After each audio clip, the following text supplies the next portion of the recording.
Well, good morning, church. Thank you for joining us for our daily Devo. Today, we start a new book, a short book, 2 Thessalonians, only 3 chapters in this book. It was written, what most scholars believe, within 12 months of the last book.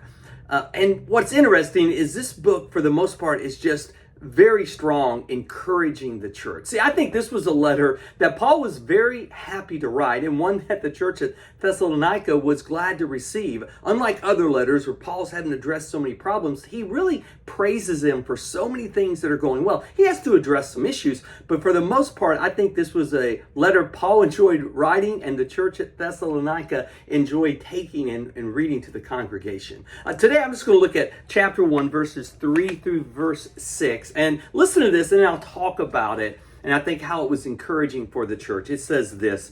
It says, "Dear brothers and sisters, we can't help but thank God for you, because your faith is flourishing and your love for one another is growing. We proudly tell God's other churches about your endurance and faithfulness in all the persecutions and hardships you are suffering.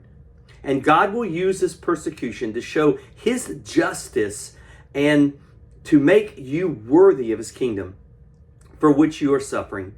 In his justice, he will pay back those who persecute you." Now, I love this. We're just going to unpack it just a little bit. The first thing he says is so encouraging.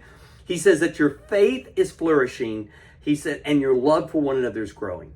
I mean, there couldn't be a higher compliment for a church or a higher compliment for us as believers. Remember the great command? We're what? To love the Lord our God with our heart, soul, and mind, all that we are, and we're to love one another as we love ourselves. Love God, love others. And isn't that what he's saying? Your faith is flourishing. In other words, your relationship with God is growing. It's expanding.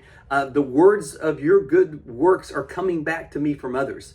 And he says also, your love for one another is growing. In other words, on this plane of relationship, you're growing closer and deeper to one another. And he said, no greater example would be that you're my disciples than your love for one another. So what a thing. It's what we hope God will say for us. It's what I hope God will say about Willowbrook, that our faith is flourishing and our love for one another is growing.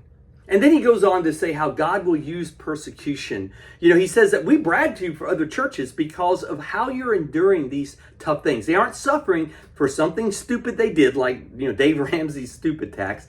They're suffering because they're believers. And he says this, understand first, this will give God an opportunity to show justice. In other words, God will have a chance to pay back those who persecute you. Some of that may come the here and now, but most of it will be eternal.